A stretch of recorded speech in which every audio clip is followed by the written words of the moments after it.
Welcome, everybody, to our Thankful Thursday today, which is all about books and why we're grateful for them. I'm so excited to speak about one of the subjects that I know we are both very passionate about. And I'm Rebecca Odell, and this is my mother and co-host Wendy Brimhall. Well, I'm going to ask you now, what is the first real book you read? Oh man, I feel like I started reading so young that, I know we read little kiddie books, but what's the first real book you read? Like the one where it might have expanded your mind a little bit more than, the dog jumped here or there or whatever. So I remember mine. It was The Hobbit. Oh, really? Yeah, we had an old copy of The Hobbit, and I was just fascinated with it. I remember staying up, sneaking up in the middle of the night to read. Turn on my little night and read. Oh wow! So you were drawn into that then. I never read Lord of the Rings. I think we had it, but for some reason it was only The Hobbit that I was drawn into. And maybe it was because I had seen the old cartoon. Oh, I don't know if you guys. I don't remember the old cartoon. No, I remember it. Yeah. Oh, yeah. So cool. I love. And then I think I ended up just really getting into the book. Well, that's great. Yeah. So The Hobbit, that's real literature. So that's great. So what about you? What was yours? Did you come up with one? When I was younger, no, I would read a lot of, I think I was into a lot of more real life, kind of love story novel type books. Oh, I went through this whole phase. Who is that author? Oh, I have some of them over here. Yeah, I was really into him. Yes. He was, I couldn't put his books down. But I would say when I was about 21, the first book that I feel like it just literally blew my mind, it was actually a Deepak Chopra book. Ah. And oh my gosh, I can't remember the name of it. It was called Life After Death. Ooh. Yeah, and that I think was one of the most impactful books on my life, because it literally expanded my awareness from a limited point of view to this whole universe of possibilities that I was just very fascinated by. Wow. And it kind of propelled me into I want to know more. And so I went into studying all kinds of different philosophies and ways of life. Oh, philosophy. When I was in high school, I remember you were studying philosophy and you had a little pamphlet of Descartes. Yes. I loved it. I loved it. It was something like I am that I am. And yes. I became fascinated with that as well. So I studied I just read a lot of your little pamphlets on philosophy back then. I really loved that too. I enjoy philosophy. I think for me, I read at a very young age. And so for me, I don't know when the transition came, but I started reading when I was probably 10, 11. I started reading a lot of love stories that my mom was reading. And they were clean love stories. They were like Philippa Carr, Victoria Holt, but they were historical love story type things, were set in Victorian era. But it was when I read at 12, I read Gone with the Wind. And I would think that was my first piece of literature. And from there, I went on this literature binge where I actually got a list of literature and I started reading literature, any literature I could get my hands on. I started reading, Count of Monte Cristo and just all kinds of different, anything I could get my hands on. I tried to read. Some of it I couldn't fathom. And some of it, I know I tried to read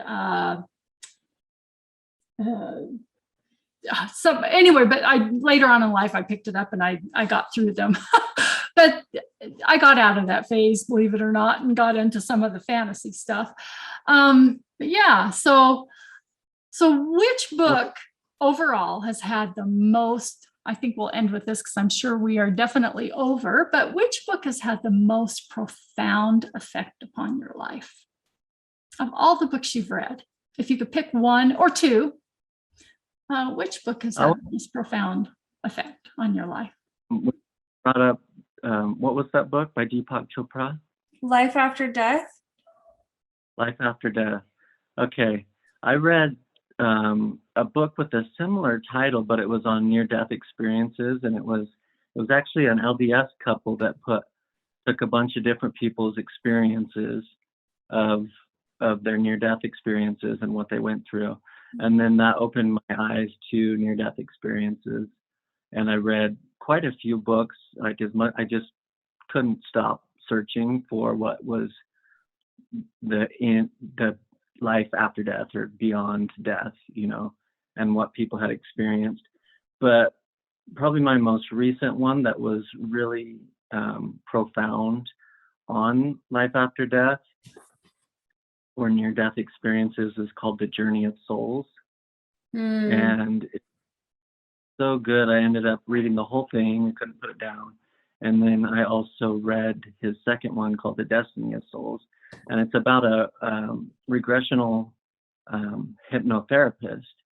And he takes people through this hypnosis and takes them back to the spirit realm. And everybody has the same experiences. They all describe it in pretty much the same words of how it works.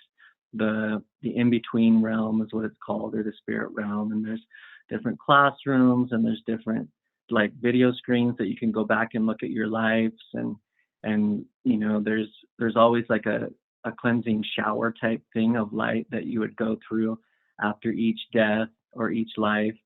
And it was always really peaceful. There's just unconditional love. There's like flowers singing and really vibrant colors and stuff. And there was always, all after each life as well, there was always a council that you would sit in front of, and sometimes your guide would be there with you, or multiple guides, and that different things like soul groups and soul contracts of people that like groups, like say a family would be a soul group that you all decide to come into the same family. It was cool. It was really, really cool. Sounds amazing. Wow, that does sound amazing. So what about yours? The most profound impact on my life. Oh man. While you think about that for a second, let me ask you, how did that impact your life? How has that reading those impacted your life? You said that those are the ones that impacted you the most. How have they impacted you? Did they help you choose your career? Did they help you, I think they helped me with my career, but it helped me understand more of the information that I was seeking and looking for about life after death and the spirit world and what actually happens when you die, and do we live again? Like, do we have multiple lives? Do we have like different people that we are connected to and always connected to? Like, does everybody see Jesus when they die, or is it only a few people? Like, it answered a lot of my questions about what it actually meant to die. And I got in the near-death experience books in my early 20s, I want to say. Maybe it was teenage years, but pretty early on, because I've always been fascinated with death. I always wanted to know what happened, say to my mom, Cindy, like what really happened, where was she at, and how does death She work? died when you were very young. Your biological mother died, yes. Yeah, so it always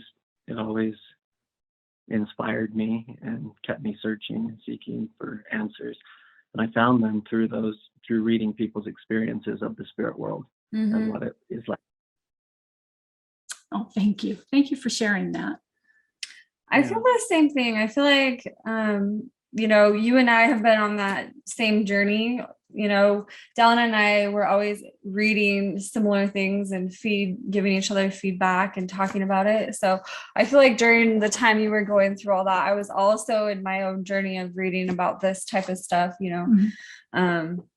And so I would definitely go back to Life After Death as being one of the most impactful books that, like I said, opened my mind. And then another book that really, it's a simple read, but it is, I think, one of the best books that I recommend to every person. And it is called The Four Agreements by Dan Miguel Ruiz. That book is just, it's such a good way of viewing the world. And, you know, that book really helped me in my life when I read it. And then it's helped a lot of other people who I would say are starting you know, on their spiritual journey, which, you know, you could read at any point in your life. I really love that book. You too. There's just so many books. When I'm under pressure, my mind is blank. So I wish I had a list right now. I tried to get a list for me. I understand. I have a book list. Maybe when I find it, I'll post it under our thread, because I have written a book list of all my favorite books. I love that. Yeah, that's a great idea. So maybe I'll do that. So, you know, anybody watching this can have suggestions, and you know, if you guys out there have any book lists or whatever, or share them. Love, please share. Yeah. Yes. I too have a book list I wrote years ago, but of all my fantasy books and my books that have changed my life, and I made the list. So I will post mine if I can find it as well. So I've never. Pardon? Feelings I've Never Die. That was a good one. That was one.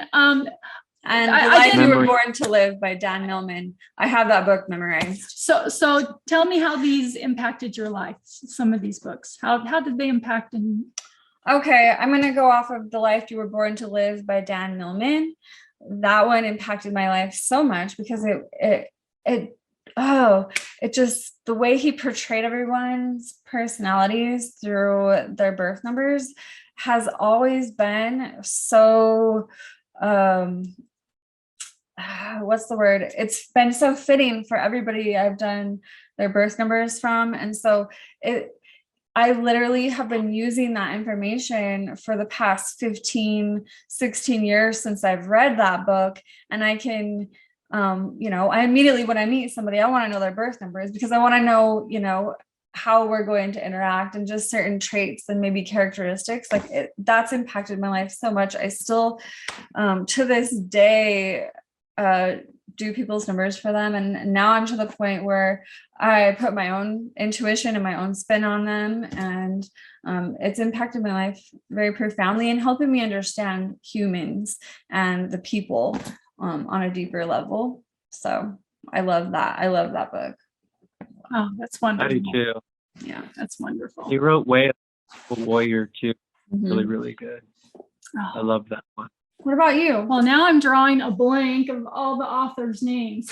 I can go grab my books really quickly. One of them that I first read when I was trying to make some major changes in my life that really helped me to make those changes, especially when I was extremely angry and I was trying to make changes to my character. Was Remembering Wholeness. And that's a really old book on that spiritual journey. I think you've all read that. Yep. Thank you. Yay. Thank you. It is quite old now, but that one really helped me to realize that I had the power to make changes in my life and that I could make those. I wasn't a victim. And that was mind-boggling to me, because up until that point, I was living my life as a victim. So to me, that was very powerful to me. So I think that was one of the major life-changing books that I've read. Same here. That kind of started me on the path that I'm on today, like as a therapist. And, you know, that's kind of gotten me into this whole wanting to help other people see that they're not victims, and that they can have a happier life and move on from their past and not let their past define them.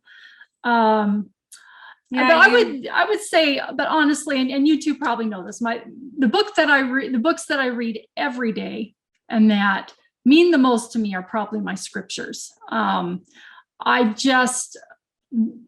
whole life revolves around making spiritual changes and perfecting my spiritual nature.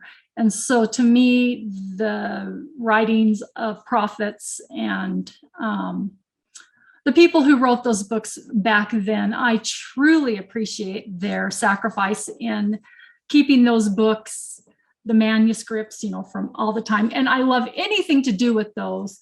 It's just so much fun, just all those people who write about them. For instance, this is where I'm drawing blanks. I love the books by Farrell. What's his name? Farrell. He wrote, I love his books. And he wrote a book, and I can't remember the name of it, but it was life-changing to me as well, because it changed the way I read the scriptures. I used to just read them for face level, but I realized after reading his books that they had different levels and depths when you read it. And then from there, I'm a very visionary person, where I actually see visions at times, and I see things.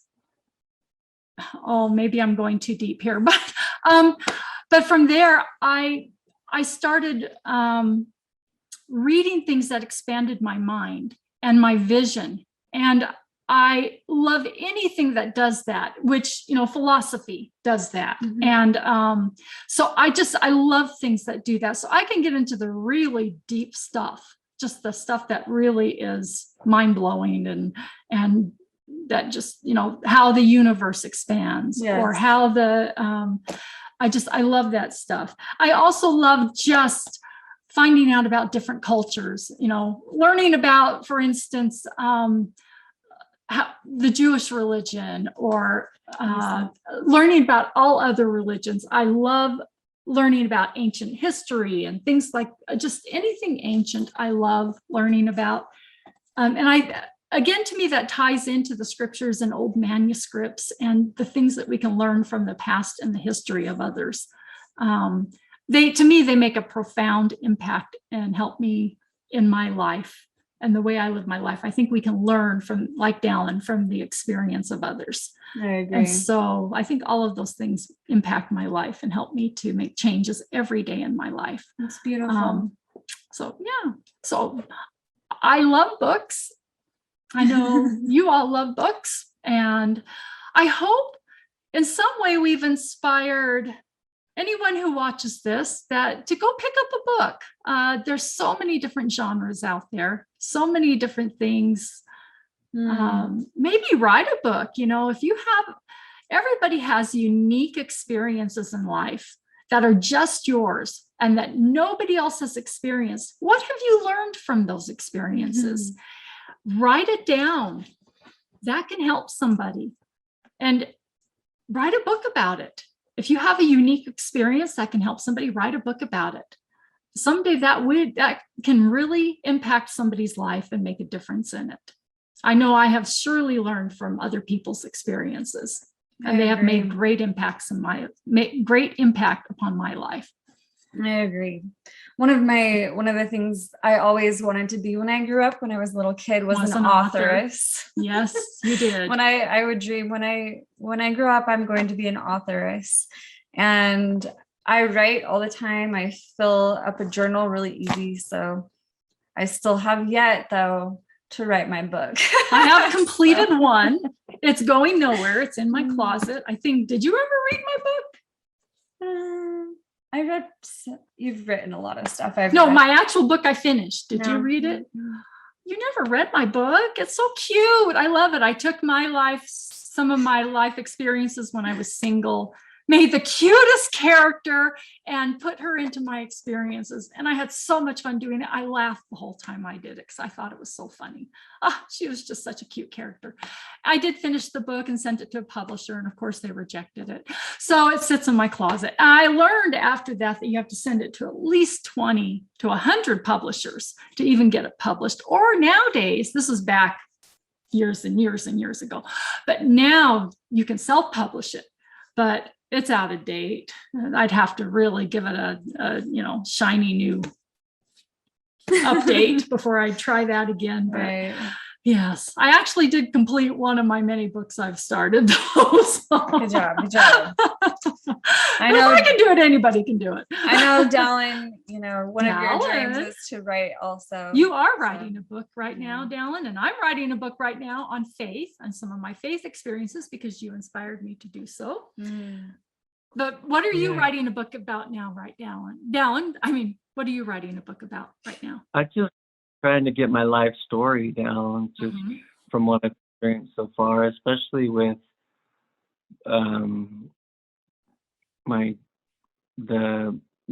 when I first started having the bipolar stuff, the manic episodes. Like I really want to share those experiences and the 7-year journey, 8-year journey that's been. But the most profound one was in 2013, which is what I started writing. About. I want it to be called manic or shamanic, because they're both the same word. You just add the sha. But yeah, I also wrote a little book that goes with my card system, the integrative affirmational mindfulness system that I'm self-publishing it. And I actually just got my cards in the mail yesterday, the sample cards. So Congratulations. You've worked hard on that. Yeah, it's been fun. Yay. So I'm excited. And so tell everybody what that is so they can be looking for it. It's a system that incorporates positive affirmations with yoga postures. I watched He's TED Talk. a yoga master. He's amazing. I don't know if I'm a master, but I definitely am well practiced in yoga. But I also believe in the power of positive affirmations. And then if you combine the two, there's a lot of potential for reprogramming and inner growth. And with each of the postures, I have an affirmation where you hold it for 2 minutes. I watched a TED Talk on power poses and how if you hold your body in a powerful posture, like standing up with your hands on your hips or sitting up straight in class or at a desk or something, that they were able to actually measure a control group and then a group that they had that kind of like would sit and like cross their legs, touch their neck or feel vulnerable somehow. And the people who held their body in a powerful posture for 2 minutes versus the people who didn't, their cortisol levels went down by 30% and their testosterone raised, I think, by 30% as well. Wow. Which was interesting. Yeah. So it's like after I listened to that TED Talk, all of a sudden I had this inspiration, like yoga postures are power poses.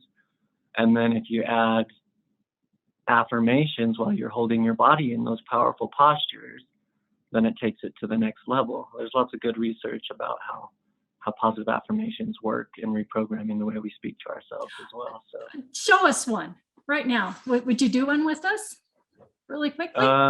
Is there one we can do right here? We could do the amazing one.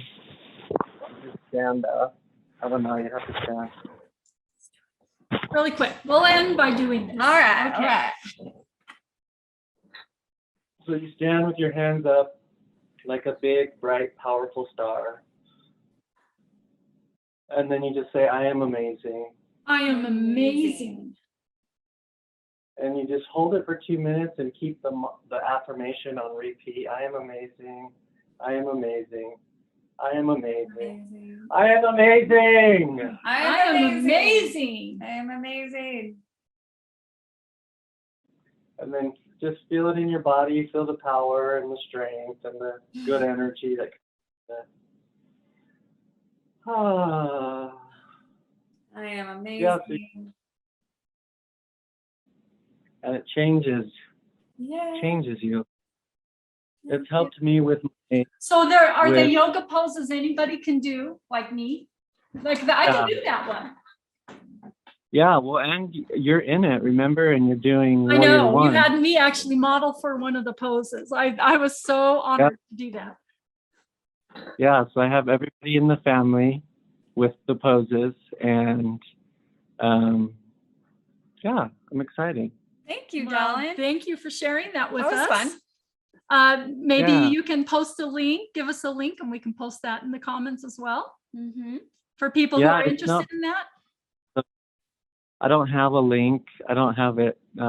It's still in the process of being Okay, well, when you printed. do, let us know and we can post it under the Okay, under the video. This will be on YouTube. So, cool. okay. Okay. All right. okay, well, thank you everybody for coming and being with us today. Yes, thank you. Thank you. We Dawn. appreciate your Thank you, everybody. time. It's amazing to Yeah. have And, wonderful discussions about books we love. and we will see you in 2 weeks.